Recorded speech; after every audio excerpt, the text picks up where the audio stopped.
हमें ब्लोटिंग होती है, हमें स्वेलिंग होती है। अब हमारे पास मल्टीपल लोगों को ग्लूटेन और डेयरी से फूड सेंसिटिविटी है। पकौड़े समोसे ही हमने खाने इफ्तारी में और ये फर्ज हो चुका है हम पे। वेस्टर्न सोसाइटी का, अमेरिका का जैसे जंक फूड का ट्रेंड है, हमारा जंक फूड ये है। अच्छा, मैंने बड़ी रिसेंट हम्म एक वीडियो देखी इंडियन हम्म स्टार विद्या हम्म बालन की, और मुझे वो बड़ी इंटरेस्टिंग लगी। आई एम श्योर हम्म आपकी भी नज़र से गुजरी जी होगी। जी। उन्होंने जहाँ पे डाइट की बात की, जहाँ पे बहुत सारे लोग उनको कहते हैं कि हम्म आपने ओज़ेम्पिक किया और ये किया वो किया, वहाँ पे हम्म उन्होंने बात की कि मैंने जिस दिन समझ लिया कि what is the right food hmm for me, उस हम्म दिन मेरा वेट लॉस और बॉडी के हम्म जो इन्फ्लेमेशंस हैं कि हम्म आपको सर्टन थिंग्स आपकी बॉडी को हम्म बेसिकली हम्म सूट नहीं करी, and hmm we don't know, जिसकी हम्म वजह से हमारा वेट लॉस होता है, हमें ब्लोटिंग होती है, हमें हम्म स्वेलिंग होती है। That's the new absolutely. Thing I heard, मैंने पहली बार सुना, क्योंकि हम्म हमारे यहाँ यूजुअली इस पर बात हम्म कम हुई। सो मैं हम्म उसी बात को आप पे टॉस करना जी नबिया, चाहूंगी। मैं फूड एलर्जी और फूड सेंसिटिविटी पर मैंने काफ़ी सारी वीडियोस की हैं और फूड हाँ। एलर्जी और फूड सेंसिटिविटी के मैंने डिफरेंसेस भी बताए हैं। ठीक है, कि एलर्जी तो टेस्ट में आ जाती है, सेंसिटिविटी टेस्ट में नहीं आती।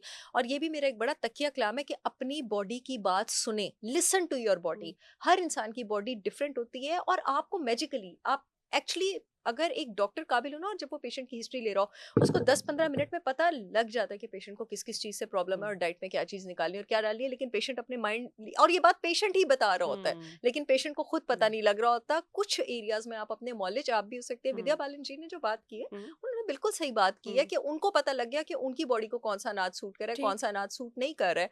फॉर एग्जाम्पल, अगर कोई इंसान अंडे खाता है हम्म, और उसको एग से एलर्जी है और सुबह हम्म, उसके उसके होंठ सूज जाते हैं, तो इट मीन्स कि उसको एग से एलर्जी है। मेरे पास इतने सारे पेशेंट्स आते हैं अपने बच्चों को लेके, क्योंकि फूड सेंसिटिविटी आपके पास टेस्ट में डायग्नोस नहीं होती। सेंसिटिविटी से एक ऊपर का लेवल होता है एलर्जी, जो टेस्ट में डायग्नोस होती है। अब हमारे पास मल्टीपल लोगों को ग्लूटेन और डेयरी से फूड सेंसिटिविटी यस। है, लेकिन क्योंकि वो टेस्ट में डायग्नोस नहीं होती, तो अपने बच्चों को दबादब दूध दे ही जाएंगी, हम्म, गंदुम दे ही जाएंगी, देने से बाज नहीं आएंगी कि सिर्फ इससे फूड एलर्जी टेस्ट में नहीं आ रहा। भाई, आपका बेटा आपकी बेटी दूध और गंदुम लेके बीमार हो रहा है, आपको नजर तो आ रहा है ना, अगर टेस्ट में नहीं और आ उसके रहा। सिम्टम्स क्या है? देखिए जी, गंदुम और दूध लेके अगर आप बीमार होंगे, आपको ब्लोटिंग भी हो सकती है, आपको डायरिया भी हो सकता है, आपको मेंटल फॉग भी हो सकती है। आपको एक बड़ा इंटरेस्टिंग सिम्टम बताऊं, जिन बच्चों को ग्लूटेन एलर्जी होती है उनका कद और वजन नहीं बढ़ता। मेरे ओके। ये बड़ा इंटरेस्टिंग सिम्टम है और ये मैंने अपनी प्रैक्टिस से हम्म, एक्सट्रैक्ट किया है। हम्म, मेरे पास इतने सारे पेशेंट्स आए हैं, बच्चे, जिनकी सिर्फ मैंने गंदुम छुड़वाई है और हम्म। उनका कद बढ़ना अच्छा, शुरू हो गया है। हमारे यहाँ गंदम या हम्म चावल छुड़वाएं तो अगला हम्म सवाल जो आता है, जो कि मैं प्रोग्राम हम्म के एंड पे जरूर करूंगी, हम्म कि भाई डॉक्टर साहब, गंदम और रोटी आपने छुड़वा दी तो हम्म फिर आप खाएं क्या? तो इसके ऊपर हम चलेंगे प्रोग्राम में आगे, लेकिन हम्म एक सवाल जो कि मैं आपसे पूछना चाहूंगी, हम्म चूंकि रमजान है और रमजान में जब मैं भी घर जा रही होती हूँ शाम के टाइम नियर अफ्तार, और हम सब लोग देखते हैं कि जो समोसे, हम्म पकौड़ों की और हम्म उसके बाद जलेबी की जो दुकानें हैं, वहां पर हम्म धड़ाधड़ रश लगा हम्म होता है। हम्म घर में जो लोग बाजार से नहीं मंगवा रहे होते, वो घर में पकौड़े बना हुँ, रहे होते हैं, हुँ। समोसे पहले से बन के पड़े होते हैं, जलेबी शायद घर में कम आती है, अगर कोई मेहमान आया हो तभी आती है। ये पकौड़े समोसे, ये पाकिस्तान का ये कल्चर है, और ये कहाँ से ट्रेवल किए? आप दुनिया में कहीं ट्रेवल कर लें, हुँ, वहां पर अफ्तार में मुझे नहीं ऐसा लगता, आपने भी बहुत ट्रेवल किया डॉक्टर सहर चावला, कि वहां पर भी क्या मतलब मेजें जो हैं वो पकौड़ों से समोसों से सजी होती हैं।